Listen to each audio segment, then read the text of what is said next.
L'Iran a rejeté aujourd'hui un nouvel ultimatum de Donald Trump et a de nouveau fermé le détroit d'Ormuz, mais cette fois complètement, et a lancé un contre-ultimatum aux États-Unis d'Amérique.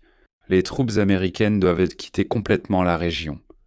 Jusqu'au samedi soir, Washington exigeait officiellement que l'Iran garantisse publiquement que le détroit d'Ormuz resterait ouvert et qu'il n'y aurait plus d'attaques contre les navires marchands. La formulation de Trump était menaçante, disant que si de telles garanties n'étaient pas données par Téhéran, alors, je cite, ce ne serait pas le meilleur jour pour l'Iran. Mais le samedi s'est passé et l'Iran a répondu, mais pas avec des garanties. L'Iran a frappé un porte-conteneurs avec un missile directement dans le détroit d'Ormuz, puis a déclaré le détroit d'Ormuz fermé jusqu'à ce que les États-Unis cessent, je cite, leurs interventions dans la région. Et l'Iran a fait cela quelques heures seulement après qu'Oman a proposé un plan pour l'ouverture complète de la navigation. C'était une gifle symbolique à Donald Trump, comme pour dire « Voilà, l'accord est là, tout est déjà convenu ». Mais l'Iran dit qu'il s'en moque complètement. Dans cet épisode, nous analyserons ce qui s'est passé ces 24 dernières heures. Ok, pourquoi l'ultimatum de Donald Trump a-t-il échoué de manière aussi publique? Et surtout, pourquoi l'Amérique, malgré toute sa puissance, pourrait-elle tout simplement manquer d'obus pour soutenir cet ultimatum? Parce que la véritable sensation ne réside même pas dans l'audace de l'Iran, mais dans les chiffres issus de l'analyse récente. Et cette analyse dit ceci. La moitié des missiles Tchahad, presque la moitié des Patriots et un tiers des Tomahawk ont déjà été utilisés. Et il faudra des années pour reconstituer tout cela, alors qu'il faut se battre dès maintenant. Je m'appelle Alexei Petchi, discutons ensemble de ce sujet, mais avant de commencer, je vous demande de vous abonner à cette chaîne YouTube. Nous approchons du cap des 300 000 abonnés, je vous serai reconnaissant pour votre abonnement.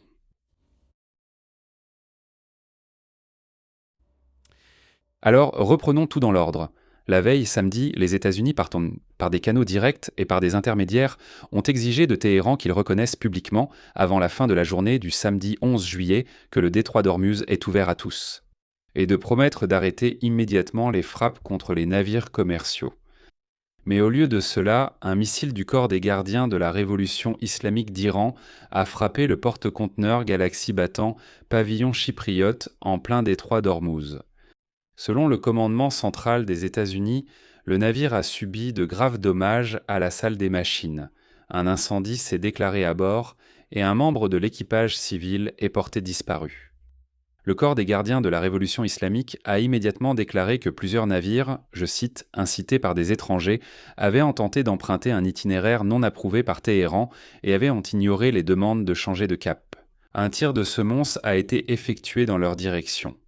Ce soi-disant tir de semonce, entre guillemets, qui a détruit la salle des machines et coûté la vie à une personne. Puis la déclaration principale du corps des gardiens de la révolution islamique, je cite. Après cet incident, le détroit d'Ormuz est fermé jusqu'à nouvel ordre, et tant que les États-Unis d'Amérique n'auront pas cessé leur ingérence dans la région, aucun navire ne sera autorisé à transiter. L'époque des accords unilatéraux est terminée, les États-Unis doivent tenir parole ou en payer le prix.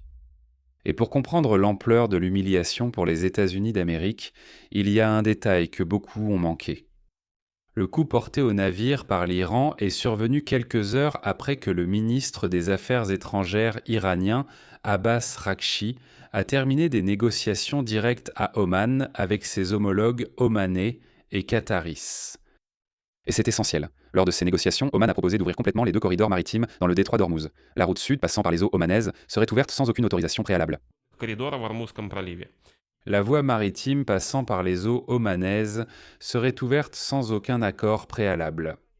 Revenons aux règles militaires. Il dit que l'Iran fasse pareil, nous assurerons ensemble la sécurité du détroit, que tout fonctionne et les Américains acceptent de rester en retrait. Autrement dit, les médiateurs ont mis sur la table, en fait, une solution toute prête. Et l'Iran, en réponse, a frappé avec un missile, précisément contre un navire qui suivait la route du sud, via Oman, dans les eaux territoriales omanaises. C'est un affront délibéré à la fois à Washington et aux médiateurs. En gros, ils disent « On se moque de vos propositions, ça se passera uniquement selon nos conditions ». C'est là qu'un événement a encore plus humilié la Maison-Blanche. Il est déjà midi dimanche, le délai est dépassé depuis longtemps et Donald Trump n'a toujours pas réagi publiquement à l'incident. Le président des États-Unis, qui avait promis, je le rappelle, je cite, de bombarder l'Iran à des niveaux qu'il n'avait jamais vus, reste silencieux au moment où son ultimatum a été ouvertement piétiné. Cependant, les militaires américains ne sont pas restés silencieux, ce qui compte aussi dans la critique de Donald Trump. Même sans déclaration, les États-Unis agissent, ce qui est essentiel. Le commandement central des États-Unis a annoncé une troisième série de frappes contre l'Iran en une semaine, visant 140 installations militaires. Il s'agit de complexes de missiles et de drones, de dépôts de munitions, de centres de communication et de radars côtiers. Des explosions ont retenti à Bandar Abbas, Sirik Chebahar, sur l'île de Keshm, dans la province de Boucher, et à Assalouie. Ils vont maintenant citer le commandement central des États-Unis.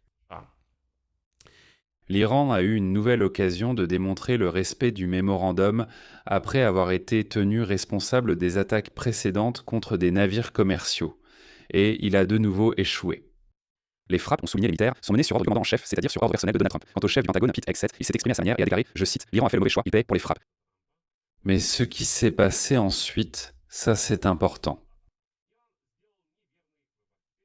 L'Iran n'a pas eu peur. Téhéran a lancé des frappes de représailles avec des missiles, ont souligné les militaires, contre les bases militaires américaines dans les pays du Golfe Persique. Autrement dit, le cycle s'est refermé à nouveau. Vous vous souvenez, nous en avons déjà parlé. Le cycle concerne les bases militaires américaines dans les pays du Golfe Persique. Autrement dit, le cycle s'est refermé à nouveau. Vous vous souvenez, nous en avons déjà parlé. Le cycle fonctionne ainsi. Un ultimatum est lancé par les États-Unis d'Amérique, puis nous repartons pour un tour. L'Iran ignore tout cela, ensuite viennent les frappes des États-Unis d'Amérique, et après cela suivent des instructions des États-Unis d'Amérique. Puis nous repartons pour un tour. L'Iran ignore tout cela. Après les frappes américaines, l'Iran riposte, puis les États-Unis lancent un nouvel ultimatum, et le cycle recommence, ont-ils souligné. C'est une spirale classique d'escalade dont il n'y a pas d'issue évidente. C'est là tout le problème. D'ailleurs, les Iraniens avaient prévenu à l'avance que toute riposte après l'affaire du porte-conteneur se heurterait à une riposte sévère. Et c'est ce qui rend la situation dangereuse. Il n'y a pas d'issue à cette impasse. D'ailleurs, les Iraniens avaient prévenu à l'avance que toute riposte concernant le porte-conteneur rencontrerait leur réponse ferme. Les nouvelles bases ennemies dans la région du Moyen-Orient deviendront certainement des cibles. Et au final, comme nous le voyons depuis plusieurs mois déjà, cette escalade en spirale tourne en boucle selon le même cycle. Et tout cela ressemble à un nouveau tournant de la guerre. Mais c'est justement là le problème. C'est pourquoi Donald Trump, d'ailleurs, garde le silence. Pourquoi l'ultimatum de Donald Trump n'a-t-il pas été suivi d'une frappe dévastatrice immédiate, comme il l'avait promis? Oui, le commandement central des États-Unis a répondu, mais pas de façon dévastatrice, comme d'habitude. Ils frappent constamment les radars, la zone côtière, certains sites militaires et ainsi de suite. Cela se répète assez souvent maintenant. Mais il n'y a pas eu de frappe vraiment dévastatrice. La réponse au silence de Donald Trump et à l'absence de frappe dévastatrice se trouve dans la récente analyse du Centre d'études stratégiques et internationales. Au moment où les combats à grande échelle entre les États-Unis et l'Iran se sont officiellement arrêtés, en avril, le Pentagone avait déjà à ce moment-là utilisé au moins la moitié de ses intercepteurs THAAD, presque la moitié de ses intercepteurs Patriot et environ 30 missiles de croisière Tomahawk. On pourrait penser que cette pause dans la guerre aurait dû donner aux États-Unis le temps de reconstituer leur stock. Mais selon les calendriers de livraison actuels, le Pentagone reçoit environ 15 nouveaux Tomahawk et 20 nouveaux missiles Patriot par mois. Et maintenant, attention, aucune livraison d'intercepteurs Tashad n'est prévue pour 2026.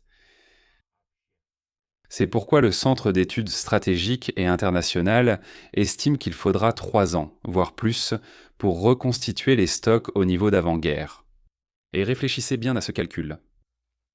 Au cours des 16 premiers jours de l'opération, les forces américaines ont tiré 402 missiles Patriot. 402. Avec la production actuelle de 20 missiles par mois, il faudra plus de 2 ans rien que pour reconstituer cette seule salve. Pendant ces mêmes 16 premiers jours de l'opération, 535 Tomahawk ont également été lancés. Le colonel à la retraite des Marines et analyste de ce centre, Mark Cancian, formule clairement le risque pour les États-Unis. Voici sa citation.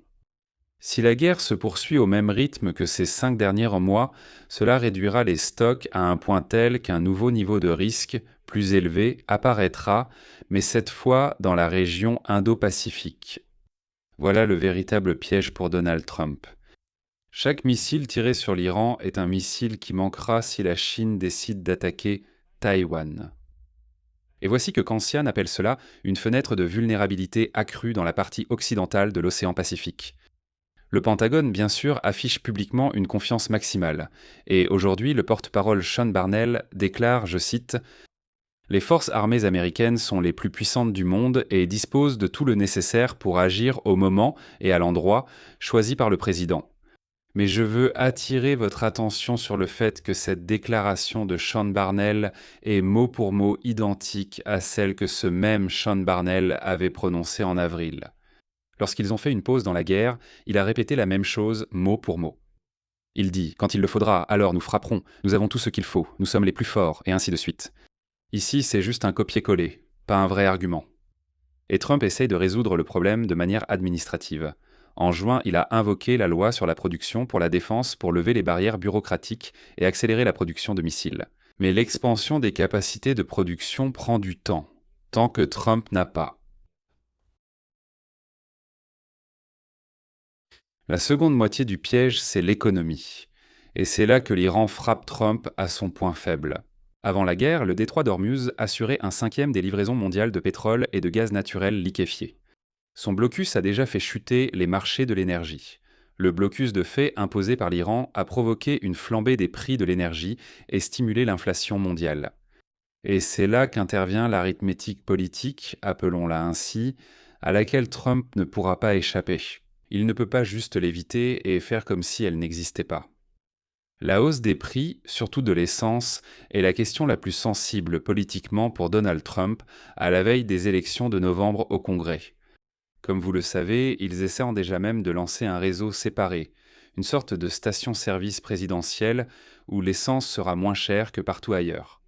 En gros, ils essaient d'inventer des programmes politiques pour montrer aux Américains que, le problème des prix de l'essence n'est pas si grave que ça, même si tous les Américains savent que c'est un problème grave et complexe. Et les Iraniens le comprennent aussi, d'ailleurs. Les Iraniens le comprennent très bien également. Leur calcul est très simple. Plus le détroit d'Ormuz restera fermé longtemps, plus l'essence sera chère dans les stations-service américaines, et plus mauvais sera le résultat des républicains aux élections de novembre. Téhéran ne mène pas la guerre seulement avec des missiles, mais aussi avec le prix affiché dans les stations-service en Ohio, Pennsylvanie, Californie, etc. Il mène aussi la guerre là-bas. Un détail pourrait encore tout changer. Samedi, pour la première fois depuis longtemps, disons-le ainsi, entre guillemets, le nouveau guide suprême de l'Iran, l'ayatollah Ayatollah Ajtaba Khamenei, s'est exprimé. C'est bien celui que personne n'a vu depuis février et qui n'est même pas venu aux funérailles de son père. Je souligne que les médias iraniens lui attribuent une déclaration écrite menaçant de venger la mort de son prédécesseur et de son père, tués dans les premiers jours de la guerre.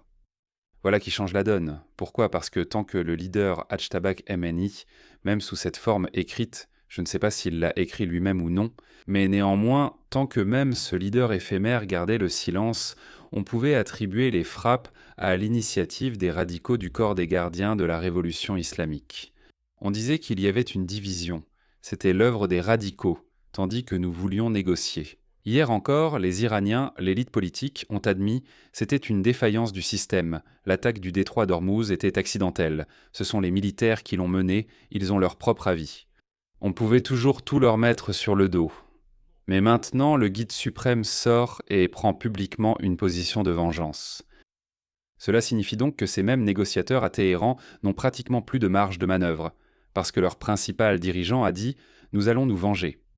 Voilà, comme il le dit, là-bas, les Iraniens et les fidèles du monde entier vont bientôt commencer à se venger de l'assassinat d'Ali Khamenei. Ici, une question se pose. Que va faire Donald Trump dans cette situation ? Il me semble qu'il y a 3 scénarios. Le premier scénario est une frappe massive, celle-là même que Trump a promise. Mais quel est le problème ? La moitié des Tchahad et des Patriotes manquent, les Tomahawks diminuent et il faudra 3 ans pour reconstituer les stocks. Chaque salve contre l'Iran affaiblit la position face à la Chine. D'ailleurs, les militaires l'avaient déjà dit à Trump avant la guerre. Je rappelle que le président du comité des chefs d'état-major, le général Dan Kane et d'autres, avaient averti qu'une campagne prolongée porterait un coup très dur aux réserves. Surtout celles dont l'Ukraine et Israël ont besoin. Le deuxième scénario, c'est la capitulation, mais déguisée en un accord habilement ficelé. c'est-à-dire accepter le plan omanais, en acceptant en fait les conditions iraniennes de passage. Mais dire que ce n'est pas l'Iran, mais Oman qui a inventé ce schéma, qu'ils vont soi-disant prélever une sorte de taxe, mais qu'ils n'appelleront pas ça un droit de passage, mais plutôt une redevance pour l'entretien du détroit, pour assurer la sécurité, etc. Et en plus, ils diront que c'est volontaire. Personne n'est forcé, mais sans payer, tu ne passes pas. Политически Politiquement, c'est suicidaire. Cela revient à admettre que tous les ultimatums n'étaient que du bluff. Mais économiquement, c'est le seul moyen rapide de faire baisser les prix du pétrole avant les élections. Et Trump d'ailleurs, quelle est la particularité de Trump? Il arrive à le faire. C'est-à-dire, souvenez-vous, quand il a signé le mémorandum d'entente avec l'Iran le 17 juin, il a dit « Écoutez, qu'est-ce que vous voulez? Que nous continuions à faire la guerre avec eux. Continuer la guerre entraînera une catastrophe avec les prix du pétrole. Nous ne pouvons pas permettre cela. Si le détroit d'Ormuz ferme, les prix de l'essence augmenteront chez vous. » Donc oui, on s'est un peu planté, on n'a pas tout prévu, mais écoutez, qu'est-ce que vous voulez? Ensuite, quand on lui rappelle sa promesse de neutraliser leur arsenal de missiles, Trump répond « Comment faire? L'Arabie saoudite aurait des missiles et pas l'Iran? Je ne peux pas, c'est ce que vous vouliez? Impossible. » Et le paradoxe, c'est que ses électeurs disent « Ah oui, au fond, c'est logique, au fond, tout va bien. » Trump, il y a littéralement 2 jours, réfléchissez-y, il y a 2 jours, Trump a déclaré qu'en principe, l'Iran était déjà dénucléarisé. Il dit « Eh bien, en principe, on a enterré leur uranium enrichi, c'est fini. On peut considérer que la question de la dénucléarisation est déjà réglée aussi. » Et ses électeurs disent « Eh bien, en principe, oui. » Eh bien, je rappelle qu'il a été enterré il y a plus d'1 an. Alors pourquoi cette phase de la guerre était-elle nécessaire? Le troisième scénario, selon moi le plus probable, est simplement la poursuite du scénario actuel. Des frappes ciblées sur des dizaines d'objectifs, la rhétorique dure de Pete Hegseth et Trump, des négociations parallèles à Oman, au Qatar, au Pakistan, et l'espoir que les radicaux à Téhéran, comme on dit, s'épuiseront les premiers. C'est ce qui se passe déjà. Les frappes sont menées par série, avec des pauses afin de ne pas épuiser l'arsenal et de laisser quand même la porte ouverte à la diplomatie. Alors, résumons. Trump a lancé un ultimatum, l'Iran l'a ouvertement ignoré, a frappé un navire civil avec des missiles et a fermé le détroit d'Ormuz jusqu'à la fin de l'ingérence américaine. Les États-Unis ont répondu par des frappes sur 140 cibles en Iran. L'Iran a riposté en frappant des bases américaines. L'escalade, comme d'habitude, suit le même scénario chez nous. Mais derrière les déclarations tonitruantes des deux camps, il y a une vérité gênante. L'Amérique se bat déjà avec un arsenal à moitié vide, mais l'Iran aussi est épuisé et ses réserves sont également presque épuisées. C'est pourquoi l'ultimatum de Donald Trump a été lancé, mais n'a pas fonctionné. Ce n'est pas que Donald Trump ait changé d'avis, mais derrière les menaces « vous allez payer, nous allons vous frapper », l'entrepôt se vide plus vite qu'il ne se remplit.